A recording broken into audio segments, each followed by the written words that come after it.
लोगे, रूपी माने जो रूपित्व तो पुद्गल का लक्षण है, तो जीव और अजीव में अंतर करना संभव नहीं रहेगा।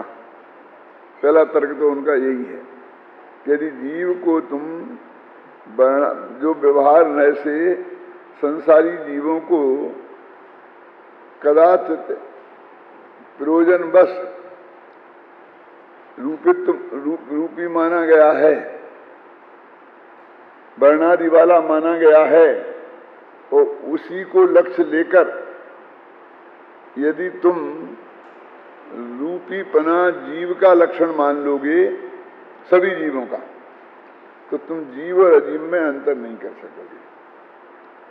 तो अब वो शिष्य प्रश्न करता है कि ठीक है, तुम नहीं कर सकेंगे तो हम संसारी जीवों को जीव का लक्षण तो मानेंगे ही। ख्याल में है ना? देखो, मानो उन्हें वर्ण आदि मय जो जीव हैं संसार में, तुम ये कहोगे तुमने उनको कहा है तो हम उनको मान लेंगे संसारी जीवों को, तब जीव संसारी सभी वर्णादिमय हो जाएंगे। यदि मानोगे तो लक्षण का तो तादात्म्य संबंध होता है, तो सारे संसारी जीव वर्णादिमय हो जाएंगे। और जब ये संसारी जीव वर्णादिमय हो गए तो वे ही तो मोक्ष में जाएंगे ना। तो जो यहां वर्णादिमय थे वहां वर्णादि से रहित कैसे हो जाएंगे? वो तो उनका लक्षण था, तो अपना आत्महत्या करके जाएंगे जब ये। जैसे बुद्धादि गुणोच्छेदा मोक्षा, विशेषक आदि मानते हैं बुद्धि आदि गुणों का नष्ट हो जाना वो मोक्ष है, तो कहते ऐसा मोक्ष हमें नहीं चाहिए। तो यदि लक्षणों की एकता से जीव हों पुद्गल सभी, क्योंकि लक्षण तो एक ही होगा ना जीव का, और तुमने मान लिया रूपी, तो ये भी मानना पड़ेगा सिद्ध भी रूपी हैं। बस इस तरह तो सिद्ध होंगे सिद्ध भी पुद्गलमयी, इस तरह तो सिद्ध भगवान भी पुद्गलमयी सिद्ध हो जाएंगे। कहने का मतलब है किसी अपेक्षा से यदि संसारी जीवों को हमने रूपी मान लिया है, कह दिया है, और उसका हट करके, क्योंकि जीव का लक्षण तो एक होगा, तो वो ही लक्षण सिद्धों का भी होगा, तो सिद्ध भी रूपी हो जाएंगे, तो जीव जीव में अंतर भी नहीं कर सकोगे, और सिद्धों को भी रूपी मानना पड़ेगा। तो इतना सा तर्क इन चार गाथाओं में दिया गया है, और उसी को इन्होंने टीका में दोहराया है। अभी अपन कहते हैं, देखो लक्षण किसे कहते हैं? पहचान की चिन्ह को लक्षण कहते हैं, है ना? वो तुम्हारा अतिव्याप्ति, अव्याप्ति और असंभव दोष से रहित हो, वो लक्षण है। वो न्याय के विशेषज्ञों के लिए बहुत बढ़िया है, और उसमें ये सब दोष घटाते फिरो तुम, कि इसमें अतिव्याप्ति दोष है, अव्याप्ति दोष है, कि असंभव दोष है ना? लक्षण दो प्रकार के भी कहे ना, आत्मभूत और अनात्मभूत। तो अनात्मभूत भी तो लक्षण माने गए हैं ना। अनात्मभूत माने जैसे कि अपन कहते हैं टोपी वाले, यदि 1000 आदमी खड़े हैं और उसमें एक आदमी ने टोपी लगाई हो, तो हम टोपी से भी उसे पहचान का चिन्ह बना लेते हैं ना, तो उसे अनात्मभूत लक्षण कहते हैं। अब इसकी वजह से हम, क्योंकि वो जीव है और वो टोपी वाला है, तो सभी जीव टोपी वाले, और टोपी वाले जीव का लक्षण बना लेंगे। सिर्फ उस वक्त के प्रयोजन की सिद्धि के लिए हमने कहा टोपी वाले भाई साहब इधर आना, क्या ख्याल में है ना? तो पहचान के चिन्ह को लक्षण कहते हैं, जिससे हमें अन्य का व्यावृत्ति का हेतु बने। जो मन अलग हट जाए दूसरे, तो टोपी वाले उस समय अन्य से व्यावृत्ति का हेतु बन रहा है, क्योंकि बाकी के माथे पर टोपी नहीं है, वे अन्य है, तो उनसे अलग सिद्ध हो गया। तो वो कहते जब हम जीव को पहचानते हैं संसारी अवस्था में भी, तो ज्ञान चिन्ह से पहचानते हैं कि रूप से पहचानते हैं? बोलो, ये गोरा भूरा हो, नीला काला हो, तो उसे जीव कहते हैं, ऐसा पहचानते हैं, हैं? उस जीव को तो उसमें ज्ञान सुख ये चीजें दिखाई दें, सुख दुख, उससे पहचानते हैं कि ये जीव है। और नहीं तो वही कहते मर गया तो ये जीव नहीं है, अजीब है, ऐसा कहते कि नहीं। हम भी लोक में जो भी संसारी जीवों की भी जीवत्व के रूप में पहचान करते हैं तो वो ज्ञान लक्षण मानो उपयोग लक्षण के माध्यम से ही करते हैं। क्या रूप रस गंध स्पर्श के माध्यम से नहीं करते हैं। तो अगर हमने कहा ना कि हम मनुष्य को, कि पुरुष को, पुरुष भी जीव है, स्त्री भी जीव है, तो हम पुरुष को कोई ऐसे वेशभूषा से और स्त्री को स्त्री के वेशभूषा से हम पहचानने की कोशिश करते हैं कि नहीं। तो कहते पुरुष और स्त्री को जीव नहीं माना जा सकता है, वो तो टेम्परेरी इस अवस्था में है, जो उस अवस्था में तुम्हारे पहचान के चिन्ह के लिए काम आ सकते हैं। लेकिन यहाँ तो परमार्थ जीव के स्वरूप की बात चल रही है ना, इसलिए यहाँ पर परमार्थ लक्षण को ही मानना पड़ेगा। हमने यदि कि ड्रेस से स्त्री और पुरुष को अलग अलग पहचाना है तो उनमें उनके जीवत्व को नहीं पहचाना है, ड्रेस से उनके पुरुषत्व को पहचाना है। ख्याल में आया ना। तो जीव का लक्षण कैसे हो सकते हैं? तो इसलिए वो कहते हैं कि जीव का जो लक्षण बनेगा वो संसारियों का अलग है और सिद्धों का अलग है, ऐसा नहीं बन सकता। वो एक ही बनेगा और उसका लक्षण ये बनेगा कि वो उपयोग लक्षण वाला है पुद्गल का। अब पुद्गल का लक्षण रूपित्व बनाया, रूप ही बना। तो परमाणु है, उसमें हमें रूप दिखाई नहीं देता है, परमाणु ही दिखाई नहीं देता ना हमें, लेकिन उसमें रूप नहीं है क्या? हमारे दिखाई देने और नहीं दिखाई देने से क्या होता है? ख्याल में है ना। तो मेरे कहने का अर्थ ये है कि पुद्गल का भी एक ही लक्षण बनेगा, वो चाहे हमें उसमें दिखाई दे और चाहे दिखाई नहीं दे। यहां पर जो गुणस्थानादि भाव सबको पुद्गल कहा जा रहा है, तो आप उसमें वो रूपित्व वाला लक्षण नहीं देखना, ये तो पहले ही कह के आए हैं। तो यहां हम कौन सा लक्षण देखें कि उसमें जीवत्व नहीं है? क्या जीव में जीवत्व माने उपयोग में तो है और उसमें वो उपयोग लक्षण नहीं है। बस हम इतना देखें, वो चेतना लक्षण नहीं है और इसलिए वो अजीब है। असलियत में सबसे बड़ी समस्या ये है कि जितने भी भाव हैं ये जीव और पुद्गल की मिक्सचर अवस्था के भाव हैं। चाहे हम शरीर आदि आ गए, शरीर आदि के भी इसमें आए हैं और ये गुणस्थान मागना स्थान आदि भी आए हैं, तो इसमें भी मोहन कम सूर्या है ना, ख्याल में है ना। तो इस वजह से हमको यहाँ पर जीव की पहचान करना है और वो परिभाषा लेनी है जो इन 29 प्रकार के भावों में किसी प्रकार से घटित नहीं हो। और पुद्गल की जो परिभाषा लेना है, यदि हमने इन सबको पुद्गल कहा है तो वो रूपित्व वाली परिभाषा नहीं ले सकते हैं, क्योंकि रूपित्व वाली परिभाषा में तो फिर हमको गुणस्थान में रूप बताना पड़ेगा। तो कहते हैं हमारा यहाँ उद्देश्य अजीवत्व की परिभाषा लेना है। अजीवत्व का हो चाहे उसको हम पुद्गल कह रहे हैं यहाँ पर, कि जीव की जो परिभाषा है वो इसमें उस रूप में नहीं पाई जाती है जो निगोध से लेकर मोक्ष तक पाई जाती है सामान्य ज्ञान दर्शन। इसलिए इन सबको हमने अजीब कहा है। देखो टीका भी पढ़ लेते हैं। जो वस्तु सर्व अवस्थाओं में जिस भाव स्वरूप हो और किसी भी अवस्था में उस भाव स्वरूपता को न छोड़े, उस वस्तु का उन भावों के साथ तादात्म्य संबंध होता है। ये तादात्म्य संबंध की परिभाषा बताई उन्होंने।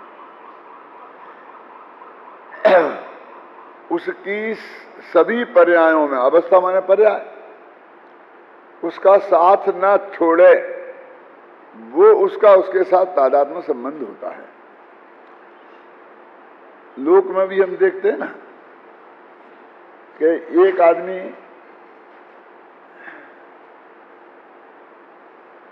पैसे वाला हो गया, प्रतिष्ठा हो गई, उसके हाथ में सत्ता आ गई, तो हजारों लोग उसके साथी हो जाते हैं। हो जाते कि नहीं हो जाते? और वो सत्ता जाते ही वे सब कहाँ गायब हो जाते हैं पता नहीं चलता है। यदि उसके विरोधी के हाथ में सत्ता आ जाए तो वो सामने भी आ जाए तो मुंह फेर लेते हैं कि उसे नमस्ते नहीं करना चाहते हैं, क्योंकि इसे नमस्ते करेंगे तो सामने वाले से सौदेबाजी नहीं कर पाएंगे,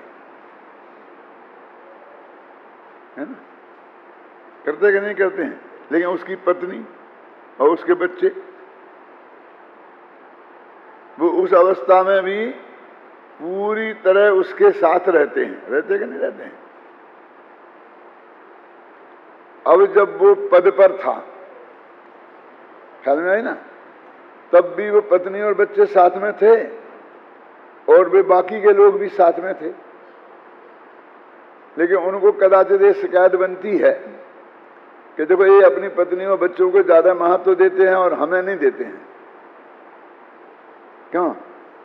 वो हो सकती है ना कभी कभी ये बात उसका दिमाग में, लेकिन उन्हें उस बात का अभी पता नहीं है क्या कि हम कब तक के साथी हैं और ये कैसे साथी हैं। क्यों? दोनों का अंतर समझ में आना चाहिए ना उसकी। और वो पति के दिमाग में वो है कि सुख दुख के दोनों के साथी ये हैं, और वो जो यदि उसके हाथ से दुख की अवस्था आ जाएगी तो ये बाकी के साथ छोड़ के चले जाएंगे। भले ही वे उस वक्त बाहर से किसी प्रकार भी दिखाई न दे, लेकिन दिखाई नहीं देने से क्या होता है? निगोदिया जीव के ज्ञान बिल्कुल दिखाई नहीं देता।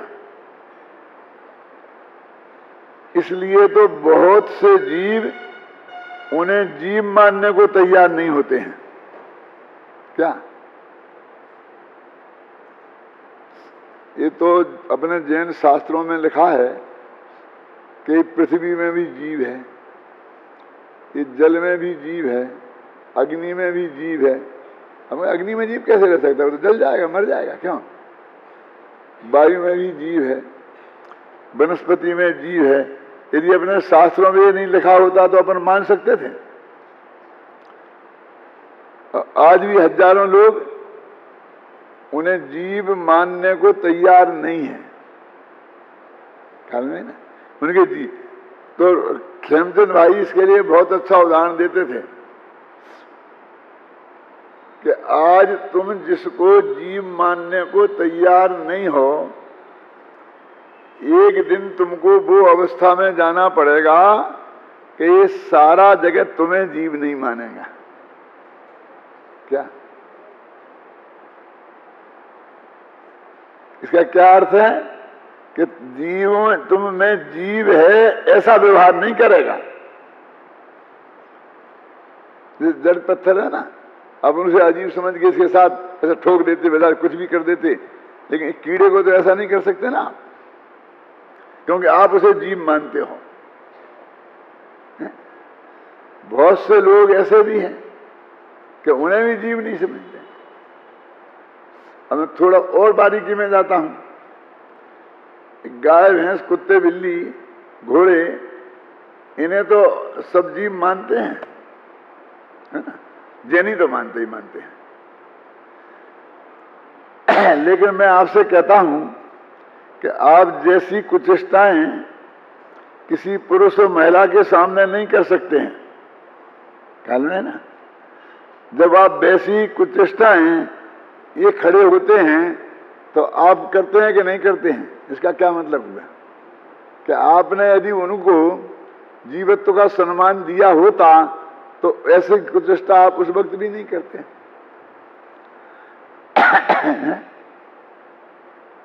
अब पांचवें पापों में समझ लो, हिंसा, झूठ, चोरी, कुशील, परिग्रह, ऐसी जो चेष्टाएं हैं, हम उन पशुओं को, कुत्ता बिल्लियों को समझते ही नहीं है, लेकिन वे सब समझ रहे हैं। क्यों? अन्यथा जब कोई एक अपरिचित आदमी आकर किसी उसकी मालकिन से छेड़खानी करता है तो वो जान की बाजी लगाकर उस पर क्यों झपट पड़ता है? क्यों? यानी वो उस चेष्टा का अर्थ समझता है ना। है? आप समझ गए ना? है? जो चेष्टा के लिए आप उन त्रंचों को त्रंच ही नहीं समझते हो, अब थोड़े और आगे बढ़ो। क्या हम अपने बच्चों को भी जीव नहीं मानते? छोटे छोटे बच्चे हों, 2 साल के, 1 साल के, 3 साल के, क्यों? तो उनके सामने भी क्यों कि जैसे हम 10-15 वर्ष के बच्चे, 20 वर्ष के बच्चे के सामने जिन चेष्टाओं से हम बचते हैं, 1-2 वर्ष के बच्चे के सामने उन चेष्टाओं से नहीं बचते हैं। माने हमने उसके जीवत्व को स्वीकार नहीं किया। क्यों? अब और सोचना जितना सोच सकते हो। ये वास्तव में उसका अपमान है कि ये क्या समझे, ये क्या समझे, ये क्या समझे। वो तो कुछ नहीं समझे, लेकिन तू क्या समझे? तू समझे ना? तूने क्या समझा? सवाल है कि तूने उसे क्या समझा। इसलिए कहते हैं कि जो जीव की सर्व अवस्थाओं में पाया जाए, जीव का लक्षण वही हो सकता है। जो जीव की सर्व अवस्थाओं में नहीं पाया जाए वो जीव का लक्षण नहीं हो सकता। और संसारी और मोक्ष ये 2 मेन अवस्थाएं हैं। तो इन 2 मेन अवस्थाओं में तो पाया ही जाना चाहिए, ख्याल में ना। अब ये वो जो लक्षण है जो सिद्ध अवस्था में भी पाया जाएगा, वे वर्णादि से लेकर गुणस्थान पर्यंत ये जितने भाव हैं, ये सभी उन भावों में नहीं पाया जाएगा ना। क्या मैंने समझ में आया ना क्या कह रहा हूं मैं? है? ये क्योंकि सिद्ध में, वो सिद्ध में पहुंच गया, तो यदि गुणस्थान रहे सिद्ध में तो गुणस्थान का लक्षण सिद्ध में घटित होगा। तो इन 29 प्रकार के भावों से कि जिन लक्षणों से पहचान है, वे कोई भी लक्षण सिद्ध अवस्था में नहीं पाए जाएंगे, नहीं पाए जाते हैं। इससे मालूम हो गया कि वो सिद्ध ये जीव के लक्षण नहीं हो सकते। समझ आए ना आपकी? और वो ये कहते हैं कि तुम यदि ऐसे भेद डालने की कोशिश करोगे कि अब संसारी का लक्षण अलग मानेंगे, उस सिद्ध का लक्षण अलग मानेंगे, तो व्यवहार से तो जैन दर्शन में ये बात स्वीकार की है। संसारी का अलग और सिद्ध का अलग, फिर संसारी में भी मनुष्यों का अलग और देवों का अलग, नारकियों का अलग, और ऐसे लक्षण माना है कि नहीं? त्रिंचों का अलग, और मनुष्यों में स्त्री का अलग, पुरुष का अलग, नपुंसक का अलग है। फिर पुरुषों में भी ऐसे भेद है कि नहीं? तो मिलेच्छ पुरुष है, आर्य देश का है, ये बंगाली है, ये मद्रासी है, ऐसे बहुत भेद हैं। हमको उनको उनसे अब ऑब्जेक्शन नहीं है। तो तुम व्यवहार से मानोगे तो हमें कोई दिक्कत नहीं है, लेकिन हमें यहां पर निश्चय की बात कर रहे हैं। क्या 29 प्रकार के भावों को अलग अलग समझने के लिए उनके 29 लक्षण बनाने पड़ेंगे। क्या समझना पड़ेगा? नहीं तो गुणस्थान और मानस्थान एक ही हो जाएंगे ना। तो 29 लक्षण बनाओ, हमें कहाँ ऐतराज है, लेकिन वो जीव की सभी अवस्थाओं में घटित नहीं होंगे, इसलिए वो जीव के लक्षण नहीं हो सकते हैं। और जो जीव का लक्षण नहीं हो सकता, माने तादात्म्य संबंध जीव का जिसके साथ नहीं है, वो कभी जीव नहीं हो सकते। बस इतनी सी बात है। अब क्षणिक तादात्म्य है, समझ लो क्षणिक तादात्म्य को यहां तादात्म्य नहीं मान रहे। क्या? क्योंकि परम शुद्ध निश्चय का प्रकरण चल रहा है ना, उस आत्मा की बात चल रही है जो परम शुद्ध निश्चय नय का विषयभूत आत्मा है। वो किसी पर्याय वाला आत्मा की बात नहीं चल रही। वो पर्याय वाले आत्मा की बात करते यदि तो वो पर्याय वाला लक्षण उसमें घटित होता, जो उस पर्याय से संबंधित लक्षण है ना। अब तुम उस त्रिकाली ध्रुव आत्मा को समझ रहे तो उसको उस पर्याय वाले लक्षण से कैसे घटित करोगे, समझे ना।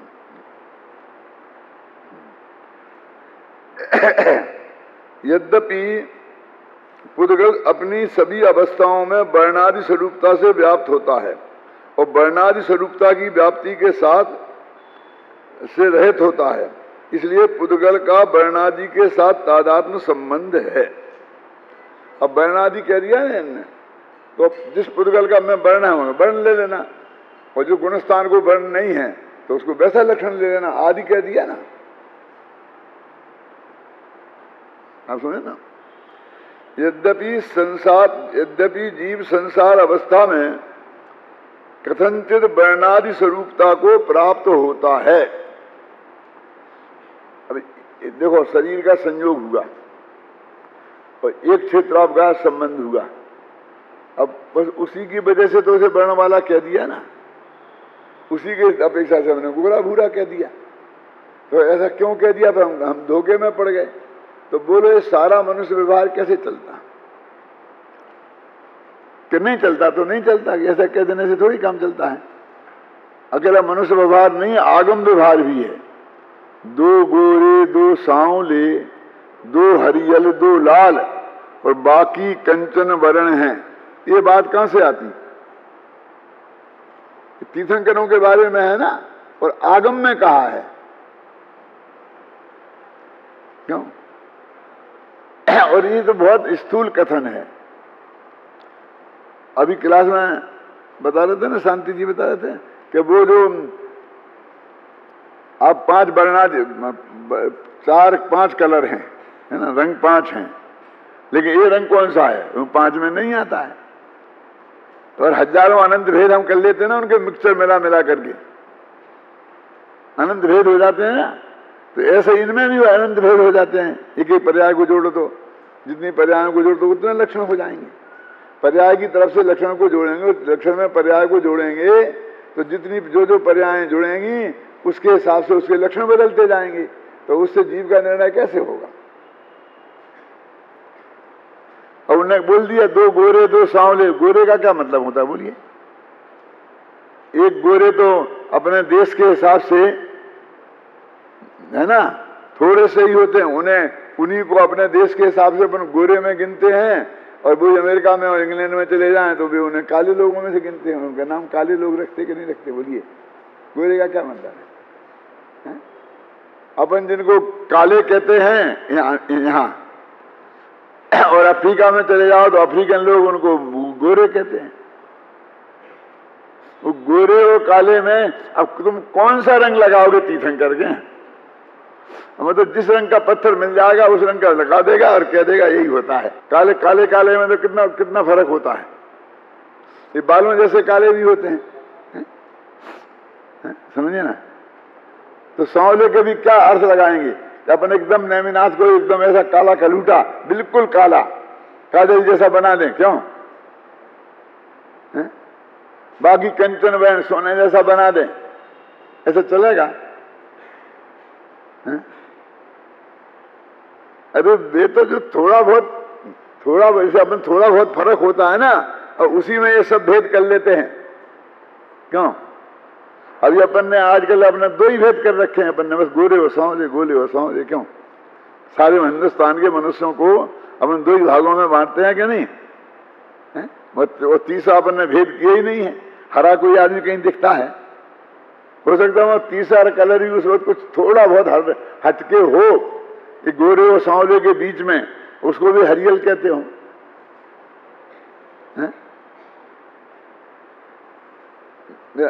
कुछ होते हैं सूर्यमुखी जैसे, वो होता है चेहरा एकदम अलग। मेरे कहने का मतलब यह है कि ये तो सब शास्त्र की भाषाएं हैं, उनने पुराने जमाने के वो कलर बना के अपन को नहीं दिए। और मूर्तियों के जो कलर हैं, तो संगमरमर वाले को जो पत्थर जिस कलर का मिल गया बस उनने वो बना दिया और हमारी समझ में आने लग गया कि नेमिनाथ ऐसे होंगे क्यों, और फलाने ऐसे होंगे, बजे हरे हरे हरे होंगे। क्या इन कलरों को तो हम पहचानते हैं, फिर भी जिस अर्थ में उन कलरों का प्रयोग अन्य आचार्यों ने किया है, हम अच्छी तरह से उसको पहचानते हों, ये बात नहीं है। इसलिए हमको ज्यादा उस आग्रह में नहीं फंसना चाहिए। क्या कि ये काले ये गोरे ऐसे इनको ये बनाना ठीक है, एक प्रतीक के रूप में बना दिया। हजारों कलर के लोग होते हैं ना मनुष्यों में भेद, दो आदमी का कलर नहीं मिलता है। तुम 150 विद्यार्थी हो, तुम दो का मिला के बता दो मुझे, 150 विद्यार्थी 150 कलर के होंगे, और हमें तो दो ही में बांटना है बस। कुछ को गोरे कह देंगे, कुछ को काले सांवले कह देंगे, और बीच में कुछ के बारे में हम निर्णय नहीं कर पाएंगे। क्या कुछ के बारे में हम निर्णय ही नहीं कर पाएंगे कि क्या है। इसलिए कहते पर्यायों के साथ द्रव्य के लक्षण को नहीं बांधा जा सकता है ना।